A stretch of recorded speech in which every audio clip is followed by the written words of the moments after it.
Hello student, कैसे हैं आप सब। एक बार पुनः आप सभी का आपके अपने चैनल सीयू कोचिंग क्लासेस पर स्वागत है। क्लास 12th केमिस्ट्री एनसीईआरटी में चैप्टर 7 स्टार्ट कर चुका हूं, जिसमें चैप्टर का नाम है पी ब्लॉक के तत्व। इस चैप्टर में आप पी ब्लॉक के तत्वों का अध्ययन करेंगे। पी ब्लॉक के तत्व जैसे 15वें समूह, 13वें समूह है ना, इन तत्वों का अध्ययन करेंगे।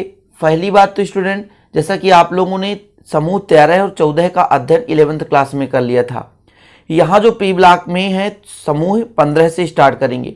इसके बाद समूह 16 के तत्व, समूह 17 के तत्व, इनके भौतिक गुण, इनके रासायनिक गुण, इनमें जो केमिकल कंपाउंड है उनकी बनाने की विधियाँ, उनके भी गुण, उनका उपयोग, सब चीज़ें आप यहाँ पे पढ़ोगे, उनकी संरचनाएं।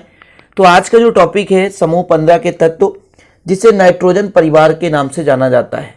मतलब पहला तत्व नाइट्रोजन है और नाइट्रोजन के समानता के आधार पर इन तत्वों की कुछ न कुछ गुणों में समानता पाई जाती है। इस कारण से इसे नाइट्रोजन परिवार कहा जाता है। वैसे भी स्टूडेंट, लीडर के नाम पर किसी भी ग्रुप का नाम रख दिया जाता है। उसी प्रकार से नाइट्रोजन परिवार इसलिए कहा जाता है क्योंकि पहला जो तत्व है इस समूह का नाइट्रोजन है और नाइट्रोजन से कुछ न कुछ सभी के सभी समानता दर्शाते हैं। इस कारण से इसे नाइट्रोजन परिवार कहा जाता है। साथ में स्टूडेंट मैं कहूँ तो इन्हें प्रिकोजन कहा जाता है और इनके यौगिकों को प्रिकोनाइड कहा जाता है। मैं जो कह रहा हूं आपको लिखते चलना है।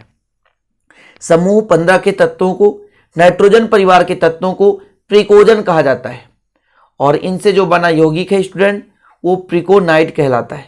ठीक है ना। तो समूह के 15 के तत्वों को क्या कहा जाता है? प्रिकोजन कहा जाता है और इनसे जो यौगिक बनता है स्टूडेंट उसे प्रिकोनाइड कहा जाता है। ठीक है ना, ध्यान दीजिएगा। जिसका हिंदी में अर्थ होता है दम घुटने वाला। प्रिकोनाइड का अर्थ होता है दम घुटने वाला। ठीक है स्टूडेंट, तो इसको याद रखना कि समूह 15 के तत्वों को प्रिकोजन कहा जाता है और इनसे जो बनने वाला यौगिक है उन्हें हम प्रिकोनाइड कहते हैं। अब सबसे बड़ी बात यह है कि ये सबसे ज़्यादा मात्रा में पाए कहाँ जाते हैं। तो स्टूडेंट ध्यान रखिएगा, जो जैसे नाइट्रोजन है विभिन्न प्रकार के यौगिकों में संयुक्त होता है और मुख्य रूप से जो नाइट्रोजन है वायुमंडल में पाया जाता है। वायुमंडल में नाइट्रोजन की परसेंटेज मैं पूछूं तो आप आसानी से बता दोगे कि 78%। तो मुख्य रूप से जो नाइट्रोजन गैस है कहाँ पाया जाता है?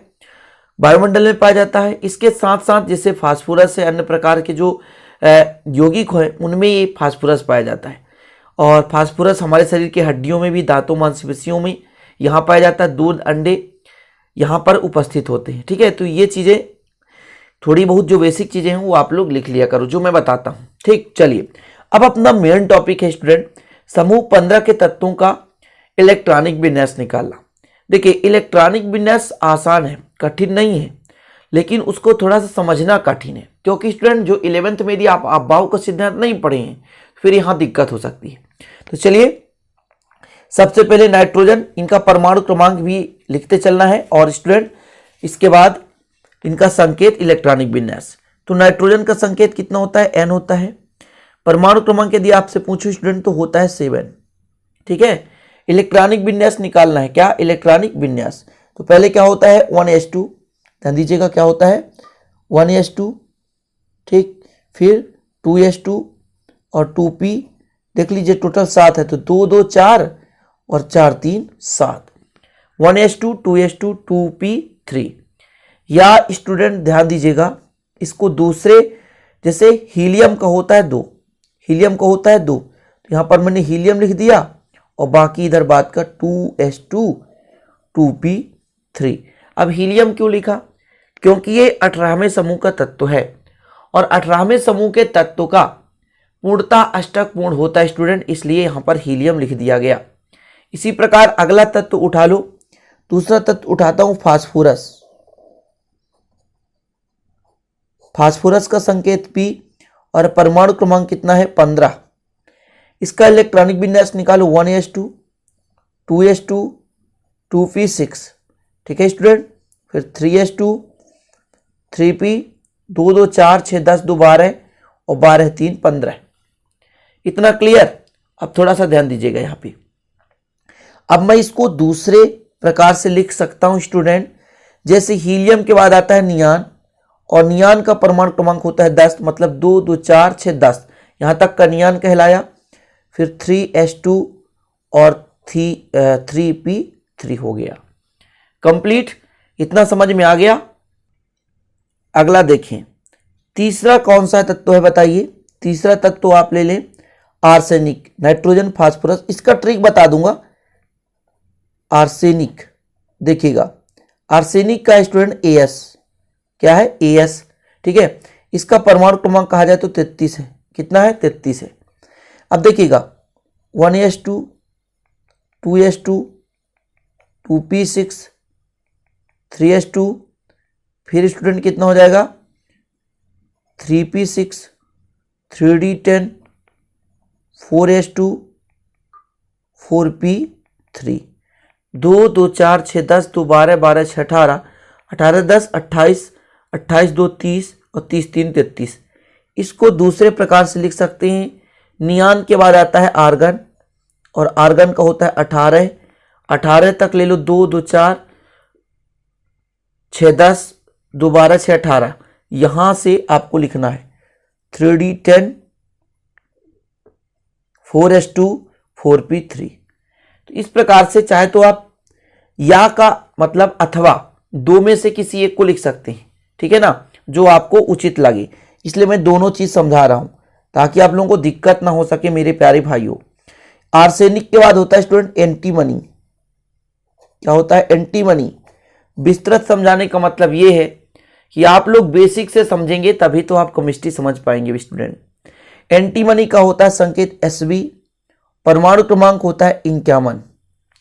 इसका इलेक्ट्रॉनिक विन्यास निकालो 1s2, 2s2, 2p6, 3s2, 3p6, 3d10, 4s2, 4p6, 4d10, 5s2, 5p3। Count कर लो, 2 2 4 6 10, 2 12 6 18, 10 28 2 30, 6 36, 10 46, 47 48, 3 51। अच्छा, इसको मैं या करके बता दूं तो ध्यान दीजिएगा ना। आर्गन के बाद अगला तत्व होता है क्रिप्टॉन, ठीक है ना, और क्रिप्टॉन का होता है यहां तक होगा 4p6 तक, और इसके बाद ये 4d10, 5s2 और 5p3। ये किसका हो गया, एंटीमनी का। अगला होगा स्टूडेंट जानते हैं कितना, ये आगे चलकर हो जाएगा 5d, 6s, 6p। तो जो क्रिप्टॉन होता है, जैसे देखिए आर्गन का होता है 18, ठीक है ना, और 32 जोड़ दो तो आपका आ जाएगा क्रिप्टॉन। सॉरी 18 जोड़ने पर ही आएगा, 18 जोड़ दो तो कितना होता है 36। यहां पर देखिए 36 होगा। देखिए 2 2 4 4 6 10, 2 12 6 18, 18 10 28 2 30 और 6 36। तो क्रिप्टॉन का होता है 36।